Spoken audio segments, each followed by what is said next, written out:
pressure? Because I think there's a petition that's currently Your approval online ratings have dropped. 1.9 people who want the election to go again. It's now Is over it 2 million now? It's now just over 2 million. Do you feel the pressure? Look, I remind myself that very many people didn't vote Labour at the last election. I'm not surprised that many of them want a rerun. That is, by the way, that is one of the greatest problems of today's era in any country. That people are just tired of everything, the politics. People in general don't want to talk about politics. They don't want to have anything to do with politics. They just want prices to go well, inflation not to be too crazy. They just want to have a peaceful life. And most people don't get into politics, and most people don't care about voting because they don't trust anybody on any side. And in the UK, you can imagine. But the problem is that so few people voted for Labour government. That can happen in any country. So this is something that we are seeing a shift in the way that things go in any country of the world. You cannot just stand back or pretend that you're not being active in politics. You have to understand. You have to understand what your party is doing. You have to understand what lies are being said through which channels. You have to be informed, because if you don't, you're going to pay a very high price, much higher price than just higher prices in your country. In many ways, that's something that I want to do for you, like give you all these tidbits and tidbits, and all these tips so you can make the actual decisions and spot this kind of two-faced criminals with white collars. I'm not surprised that many of them want a rerun. That isn't how our system works. Sadly, he's right. If so many people did not care to vote against the Labour government, then... But at the same time, how is Keir Starmer actually legitimate? How is Keir Starmer legitimate? But that's how it's so important to understand. That's why it was so important for Donald Trump to win in a landslide. Not only the popular vote, even if 74 million voted for Kamala Harris, but he won the popular vote, he won the Electoral College, he won the Senate and House of Representatives, and there is a conservative majority at the Supreme Court.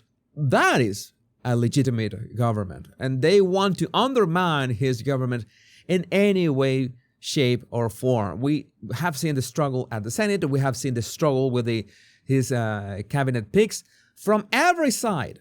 It's like we thought that the hard part was getting Donald Trump elected. No, the hard part starts now, even before he takes office on January 20th. This is truly fascinating.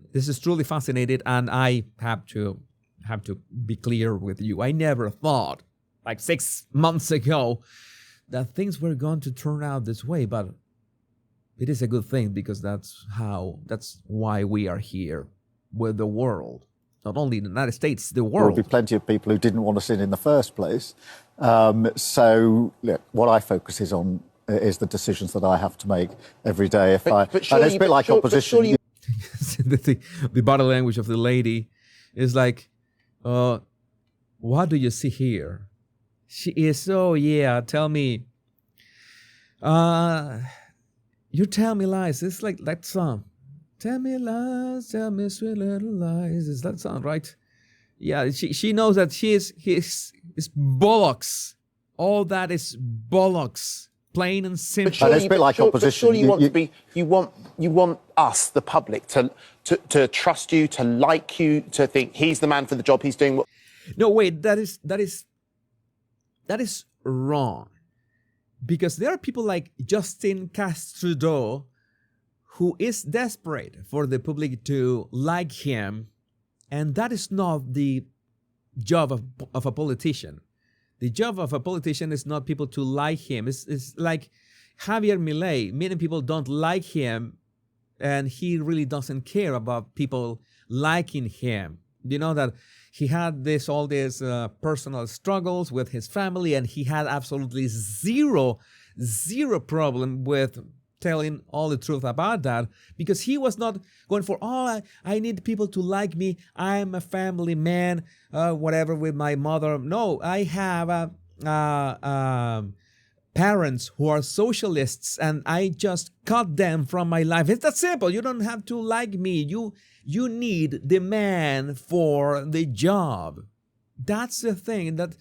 That's why I despise populism so much. And I'm not gonna lie, Donald Trump, at some point, in some moments, the McDonald thing was a populist thing. That's something that Hugo Chavez would have done. Okay? I just have to say, I do not approve that. Does it work? Like a charm. That always works like a charm. But tell me, who has done a better job? Justin Trudeau being, the narcissist that he is, or Donald Trump on his first term? So maybe you're using the dirty tricks of populism to get into power. But as long as you do the thing, that you're set out to do and fix the country, fine by me.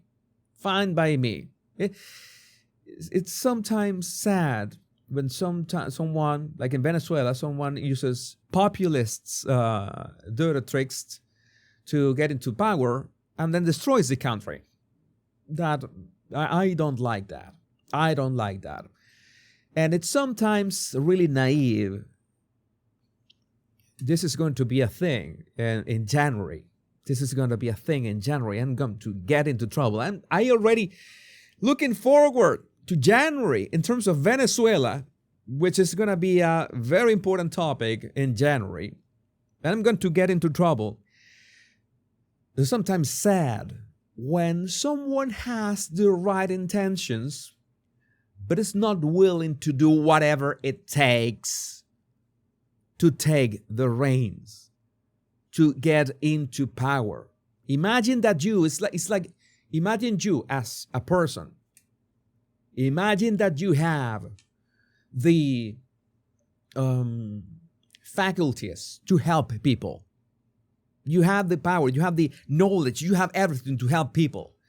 But you say, no, I'm not going to use marketing tactics. I don't want to sell myself because so many people, so many fake people sell themselves. I don't want to do the same things, tactics. No, but you're willing to deliver on your promise. You want to deliver on your help to people. You have to use every tactic so people hire you or buy your product or whatever. That is your duty. That is your obligation to do so. You have to make people aware of what you can do for them. But I am not going to use, in the case of politics, I am not going to use their own weapons or tools because I have principles. I'm better than them. Well, enjoy losing. Enjoy losing. This is a dirty job. Politics is. I'm telling you, I don't trust any politician. This is the dirtiest job that there can be. But if you have good intentions and if you want to get things done, you need to use their tools against them. There's no way around that. And I know that in January, the Venezuela topic is going to be very hot, and I'm going to be saying a couple things that I'm going to get myself into trouble. But that is reality. That is reality. You need to convince people. You have to sell yourself, maybe through populist means, but not to do whatever Keir Starmer has done. And he got that easy because the Tories have been effing up for how many years? 15 years. I don't know. It's just like more than a decade. It's like so many people was ready to vote for Labour. That is insane in itself. That is insane in principle. And we're willing to give Labour a chance, and this is what Keir Starmer is doing. And he can say, oh, whatever, you could have voted. No, he's acknowledging that he doesn't have a legitimate government. And it's crazy. Oh, well, you know that so many people did not vote. It's crazy that he's saying that, because that means that his government is not legitimate. It doesn't represent the majority of the people. You know that you're not a legitimate prime minister. You could be legally the prime minister, but you're not legitimate. Donald Trump is legitimate. You are not legitimate. There's a big difference in here. And he's trying to use that. This snake is trying to use that against the people answering. This is what helps you when you are, I guess that he was a barrister, right? He was a barrister. Your approval rating is lower than Nigel Farage's right now, which even saying it to the Prime Minister of the country I live in, that I pay tax in, to say your approval rate is lower than Nigel Farage, that's disappointing. Whoever I support. The thing is, if you make your mind up, as I have done, that we're going to do the difficult things first, then I think it's inevitable.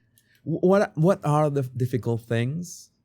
The difficult things are jailing people because of social media posts, because of praying in silence in public, because of saying whatever they want to say about flags that are not flags of the United Kingdom.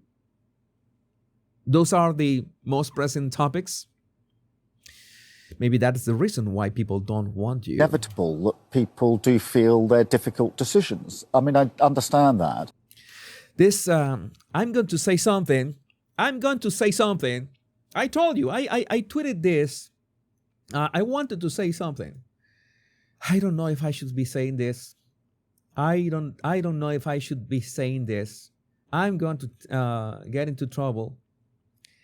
I'm going to get into trouble, but I really don't care anymore. Where's my X account? I need to show you something that I tweeted yesterday, because I thought that I was going to have that we were going to have a live stream yesterday, and I was going to make 2 videos.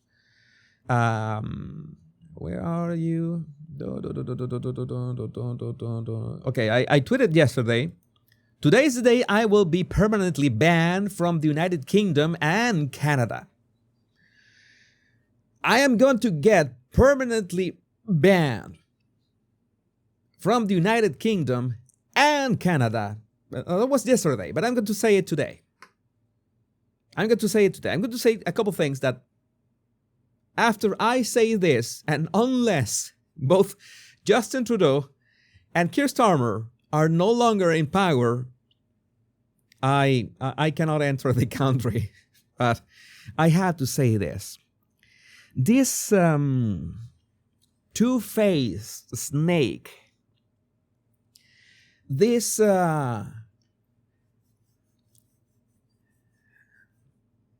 he doesn't even have, he sometimes had that shit-eating grin. This cocksucker has the most punchable face that I've seen in quite some time. And I'm talking about Keir Starmer. I don't want to be any doubts about this. The UK doesn't deserve this. The UK is a wonderful country. The UK has survived centuries of everything that has been thrown to them.